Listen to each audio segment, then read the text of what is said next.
അറിയാൻ അവരുടെ ശിഷ്യന്മാർ നോക്കിയാൽ മതി.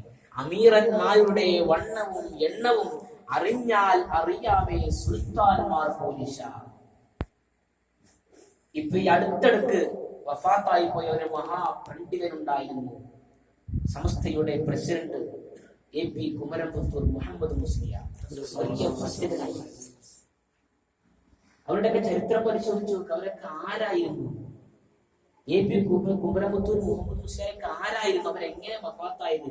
അവരുടെയൊക്കെ ചരിത്രം നമ്മൾ പരിശോധിച്ചു നോക്കുക.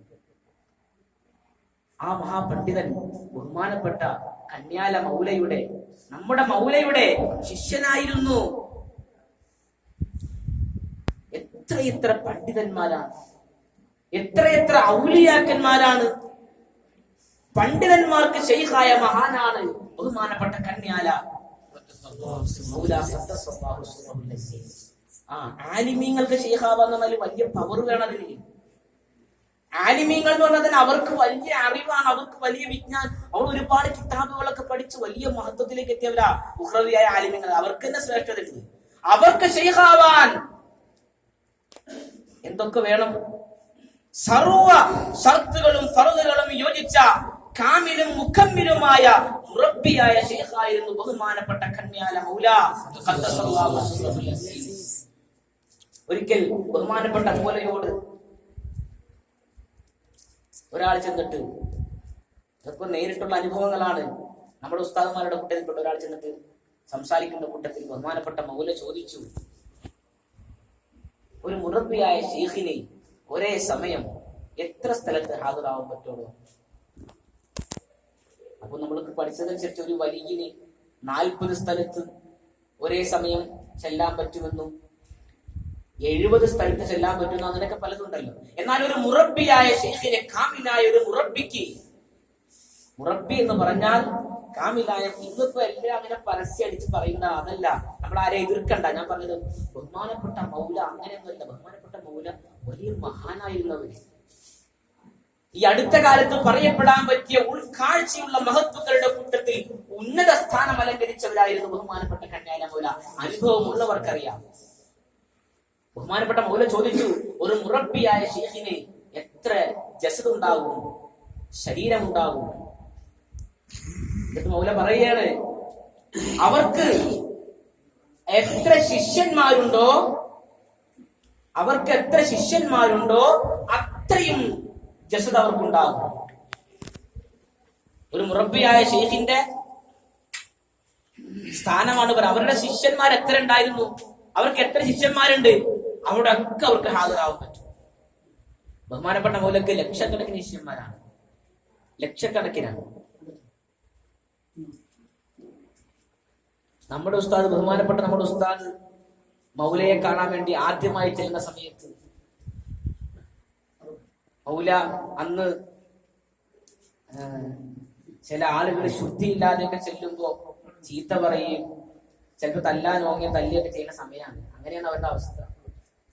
എന്ന് പറഞ്ഞാല് ചെല്ലണോന് ശുദ്ധിയില്ല, ചെല്ലണ ആൾക്കാർ അതിനനുസരിച്ച് കിട്ടേണ്ടവനാണ് അതാണ് കൊടുക്കുന്നത്. കിട്ടേണ്ട ആൾക്കാർ കൊടുക്കുള്ളൂ. അതവർക്കറിയാം. അങ്ങനെയുള്ള സമയത്ത് ഉസ്താദ് അവർ കയറി ചെന്നപ്പോ ബഹുമാനപ്പെട്ട മൗല ഇരിക്കുന്ന സ്ഥലത്ത് എഴുന്നേറ്റ് ഒന്ന് കെട്ടിപ്പിടിച്ചു എന്ന് ഉസ്താദ് പറഞ്ഞു. ഇരിക്കുന്ന സ്ഥലത്ത് എഴുന്നേറ്റ് ഒന്ന് കെട്ടിപ്പിടിച്ചു. അപ്പൊ അവർക്കറിയാം ആരാണ്, അവർക്ക് പരസ്പരം അറിയാം. എന്നിട്ട് മൗലയോട് ഉസ്താദ് പറഞ്ഞു, എനിക്ക് ഇബാദത്ത് എടുക്കാനൊന്നും, ആദ്യമായിട്ട് കാണുകയാണ്, ഒരാളെ ആദ്യമായിട്ട് കാണുമ്പോ പറയുകയാണ്, എനിക്ക് ഇബാദത്ത് എടുക്കാനൊന്നും ഒരു ഉന്മേഷം തോന്നണില്ല, ഇബാദത്തിലേക്ക് ഒരു തൗഫീഖ് കിട്ടാൻ വേണ്ടിയിട്ട്. അപ്പൊ പറഞ്ഞു, നിങ്ങൾ ഒരു ഫഖീറിനെ തുടർന്നിട്ടില്ല. അപ്പൊ അവർക്കറിയാം, മൗലാക്കറിയാം ഇദ്ദേഹം ആരാണെന്നും ഇദ്ദേഹത്തിന്റെ ചരിത്രം എന്താണെന്നും വന്നാളെ പറ്റി ശരിക്കും അറിയാം. അതാണ് ഉൾക്കാഴ്ചയുള്ള മഹാൻ. നിങ്ങളൊരു ഫഖീറിനെ തുടർന്നിട്ടില്ല. അത് അവിടെ പറഞ്ഞാൽ മതി. അപ്പൊ പറഞ്ഞു, അദ്ദേഹം അങ്ങനെ ലാഹിറിൽ അങ്ങനെ നിസ്കാരം കാണില്ല, ലാഹിറിൽ പ്രത്യക്ഷപ്പെടുത്താൻ നോക്കിയാൽ കാണില്ല. അപ്പൊ പറഞ്ഞു, അകവും പുറവും അകം ശുദ്ധിയുള്ളവർക്ക് പുറം ശുദ്ധി ഉണ്ടാവില്ല, പുറം ശുദ്ധിയുള്ളവർക്ക് അകവും ശുദ്ധി ഉണ്ടാവില്ല. അകവും പുറവും ശുദ്ധിയുള്ളവരെ കിട്ടാൻ പ്രയാസമാണ്. അവിടെ തന്നെ അത് സാരില്ല, അവിടെ തന്നെ പറഞ്ഞു എന്നാല് നമ്മൾ പുറം ഭാഗം നോക്കിയാൽ ചിലപ്പോ ആള് ചിലപ്പോ നമുക്ക് തോന്നൂല അങ്ങനെയാണെന്ന്. പക്ഷെ അദ്ദേഹം ഉള്ളിൽ ശുദ്ധിയുള്ള മഹാനാണ്. എന്നാലോ ബഹുമാനപ്പെട്ട മൗലയോ ലാഹിറും ബാത്തിനും ഒരുപോലെ കാമിലായ മഹാൻ. അതാണ് അകവും പുറവും ശുദ്ധിയുള്ളവരെ കിട്ടാൻ പ്രയാസം.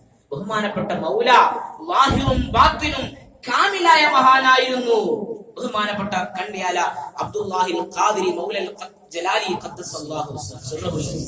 മഹാനവരുടെ ചരിത്രത്തിലേക്കൊക്കെ കടന്നാൽ മഹാനവർ ചെറുപ്പം മുതലേ ത്യാഗിയായിക്കൊണ്ട് എത്രയോ മഹത്തുക്കളെ ചുറ്റി സഞ്ചരിച്ച് അവരുടെ ശിഷ്യത്വവും ഗുരുത്വവും പൊരുത്തവും വാങ്ങിച്ച് ലക്ഷക്കണക്കിന് കോടിക്കണക്കിന് അമലുകൾ തീർത്ത് റിയാദ വീട്ടി ഉന്നത സ്ഥാനത്തേക്ക് അല്ലാഹു ആനയിച്ച മഹാനാണ് ബഹുമാനപ്പെട്ട കല്യാണ മൗല. എങ്ങനെയെങ്കിലും ആയതല്ല, ത്യാഗം സഹിച്ച് അല്ലാഹുവിന്റെ ഇതിനോടുകൂടെ സമ്മതത്തോടുകൂടെ ലോകത്തേക്ക് ഇറങ്ങി വന്ന മഹാനാണ്.